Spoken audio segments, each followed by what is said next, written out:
वैभव सूर्यवंशी पर सभी ने सवाल उठाया कि ये खिलाड़ी ओडीआई के लायक नहीं है, ये सिर्फ टी20 के लायक है और कहीं ना कहीं टीम इंडिया ने इनको ओडीआई में खिलाकर जल्दबाजी कर दी क्योंकि 3 मुकाबलों में फेल हो गए थे। जबकि वहां पर भी 44 रन आए थे, वहां पर भी 38 रन आए थे।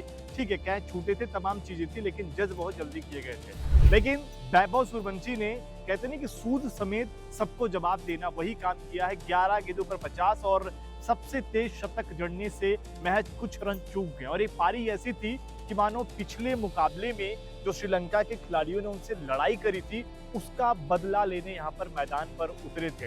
अखिल भाई, वैभव सूर्यवंशी की ये जो पारी थी, क्या सिर्फ ये श्रीलंका को ही जवाब था या तमाम जो आलोचक थे उनको भी ये जवाब? ये जवाब तमाम आलोचकों को भी था और मुझे भी था, क्योंकि जज मैंने भी किया था। तो यही लेकिन मेरा कहना है गलती कर दी थी आपने। लेकिन मेरा ये कहना नहीं था कि वो कभी वनडे फॉर्मेट में ढाल नहीं पाएंगे।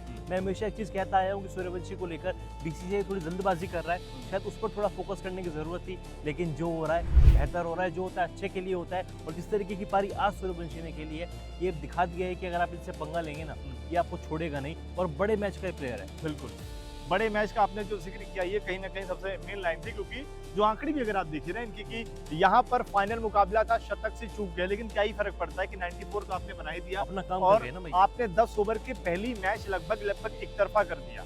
उसके अलावा अगर आप देखिए जिस तरीके से उन्होंने आईपीएल के एलिमिनेटर में, क्वालिफायर में वहां पर 90 प्लस की पारियां खेल रहे हैं। इसके बाद अंडर 19 वर्ल्ड कप में तो 175 रन की फाइनल में पारी। ये सब वो पारियां हैं जो ये दिखाती है कि ये खिलाड़ी बस 15 साल का है, लेकिन जो बड़े मौके हैं, क्योंकि हम और आप जो तमाम लोग हैं या फिर जो जज करने वाले लोग हैं, लोग यही कह रहे हैं ना कि यार अच्छा यहाँ पर वैभव सूर्यवंशी अच्छा कर रहे हैं ना, तो अब देखना आगे फेल होंगे। यहाँ देखिएगा, यहाँ कर दिए ना तो आगे फेल होंगे। लेकिन वो कह रहे हैं कि आप चैलेंज लेते आइए, हम सब सॉल्व करते जाएंगे। बिल्कुल।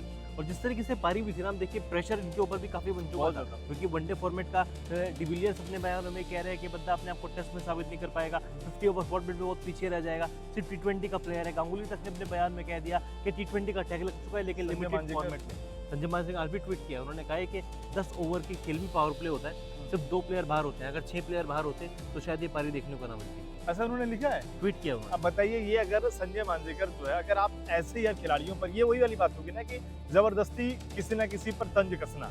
अब बताइए कि क्या सिर्फ वैभव सूर्यवंशी के लिए ही पावर प्ले होता है या बाकी खिलाड़ियों के लिए भी पावर प्ले होता है? जैसे ही अब हर खिलाड़ी की एक तकनीक होती है, फिर तो आप यही कह दो कि सहवाग जब पारियां खेलते थे, कभी 10 ओवर में शुरुआत करके जाते थे, तो बोल दो कि यार पावर प्ले होता है, उसके बाद वो नहीं खेल पाते। तो ये कहीं ना कहीं हो गया है कि किसी खिलाड़ी को टारगेट करना हो, खास तौर पर अगर संजय मांजरेकर जैसा खिलाड़ी 15 साल के प्लेयर को इस तरीके से टारगेट कर रहे हैं, तो जाहिर सी बात है वो वही हाल उनका होगा जो विराट कोहली को जब वो बार बार टारगेट करते हैं तो उनके फैंस जो हाल उनका करते हैं। कुछ इंसानों के, कुछ एक्सपर्ट्स के वो जीन में होता है ना कि वो सामने वाले को ट्रोल करना है, नीचा दिखाना है, वो कैसे परफॉर्मेंस कर ले, वो चीज संजय मांजरेकर के अंदर हमेशा देखने को मिलती है। ये चीज कहीं ना कहीं मोहम्मद कैफ के अंदर भी देखने को मिलती है। लेकिन यार जो 15 साल का है, बड़े मैचेस में परफॉर्मेंस करके दे रहा है, उसके बारे में इस तरीके की बात ना की जाए तो बेहतर रहेगा। बिल्कुल वही, अगर आप देखें ना कि महज 4 मैच हुए हैं, उसी में आप उनको जज करने के लिए कि भाई इस फॉर्मेट का नहीं है, जबकि आप देख सकते हैं अगर आप 5-6 मुकाबलों का सैंपल साइज उठाएंगे तो उसमें उनकी 175 रन की पारी दिखेगी और ये 94 की पारी, बीच में 3 मैचेस आपको फ्लॉप दिखेंगे। उसी के दम पर आप कह रहे हो कि यार इस खिलाड़ी को बाहर कर दो, मत खिलाओ। सबसे बड़ी चीज मुझे लगती है, आपको काट रहा हूँ, सबसे बढ़िया चीज ये है कि वो बंदा अपने आप को बदल नहीं रहा है। बिल्कुल, एक ही उस पे टैलेंट पे बैटिंग कर रहा है, कि पेस पे बैटिंग कर रहा है, मुझे आती ही बोल दिखेगी, मैं छक्का मार दूंगा, चौका मार दूंगा। अपने आप को मतलब वो नहीं ले रहे प्रेशर मेरे ऊपर के मेरे बारे में गांगुली ये बोल रहे हैं, मांजरेकर ये बोल रहे हैं, डिविलियर्स से बोल रहे हैं। यार प्लेयर को पता रहता है ना, ये बात प्लेयर को कहीं ना कहीं पता रहती है, उसके बावजूद भी अपना माइंडसेट उन्होंने चेंज नहीं किया, एक ही स्टाइल में बैटिंग कर रहे हैं। और सहवाग भी हमेशा कहते थे कि आपको अपना स्टाइल बदलने की जरूरत नहीं है, और ये चीज सूर्यवंशी के ऊपर एकदम यार बार जो लोग ये कह रहे हैं ओडीआई फॉर्मेट है, ठीक है, जमाना बदला है, शायद वैभव सूर्यवंशी लोगों को नया फॉर्मेट के तरीके से खेलना सिखा रहे हैं ना। यार देखिए, ठीक है ओडीआई फॉर्मेट है, लेकिन अगर मैं ऐसा खेलूंगा तो जो टीमें अब तक 300, 350, 400 तक रुकती थी, शायद वो 500 पहुंची। ये एक नया स्टाइल है खेल का। अगर आप देखेंगे क्रिस गेल खेलते तो वो भी ऐसे खेलते थे ना, अगर चल गए तो बहुत खतरनाक पारी, या फिर शुरुआत में ताबड़तोड़ पारी खेलकर आउट हो जाते थे।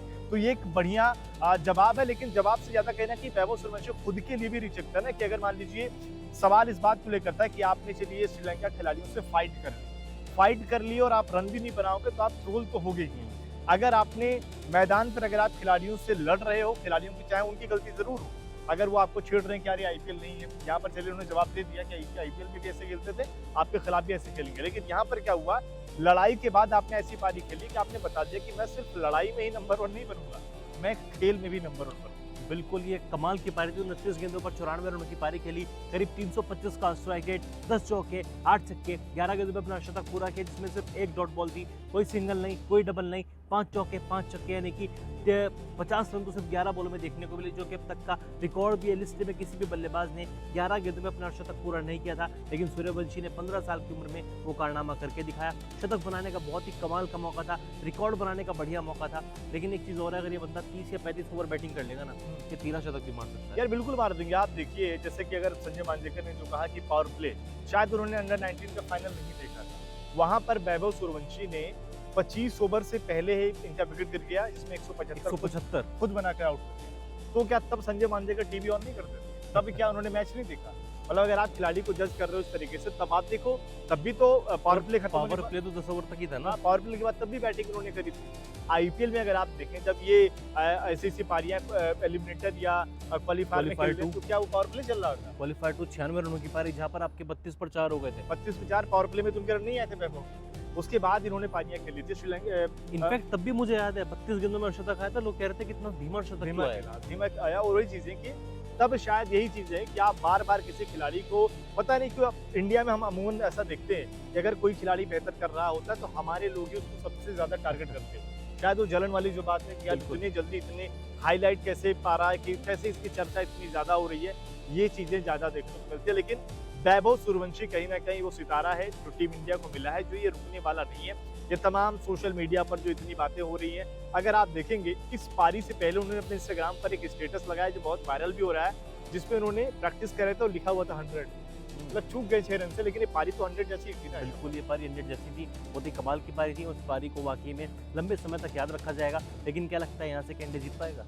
यार बिल्कुल इंडिया जीतेगा। अगर आप देखें, क्योंकि जिस तरीके से शुरुआत की है, अब यही है कि इसको फिनिश भी अच्छा होना, ये ना हो कि भाई आप जाकर जल्दी खत्म हो जाओ। तो वो उस तरीके से अगर आप चीजें देखेंगे तो टीम इंडिया मुकाबला जीतेगा भी। और ये सीरीज अगर आप देखेंगे, कहीं ना कहीं वैभव सूर्यवंशी के लिए आगे के ओडीआई मुकाबलों में इंडिया के लिए, मेन टीम के लिए भी रास्ते खुल सकता है, और साथ ही जो अगली सीरीज होगी वहां के लिए भी रास्ते खुलेगा। यार इस खिलाड़ी को आप प्लेइंग 11 में अब रखो। और स्पेशली चयन समिति के अध्यक्ष अजीत अगरकर तांबुला में ही मौजूद हैं, जो कि इस पारी को और भी करीब से देख रहे हैं, यानी कि बहुत जल्द T20 टीम में एंट्री हो चुकी है। अब शायद वनडे टीम के दरवाजे भी सूर्यवंशी के लिए खुलने वाले हैं।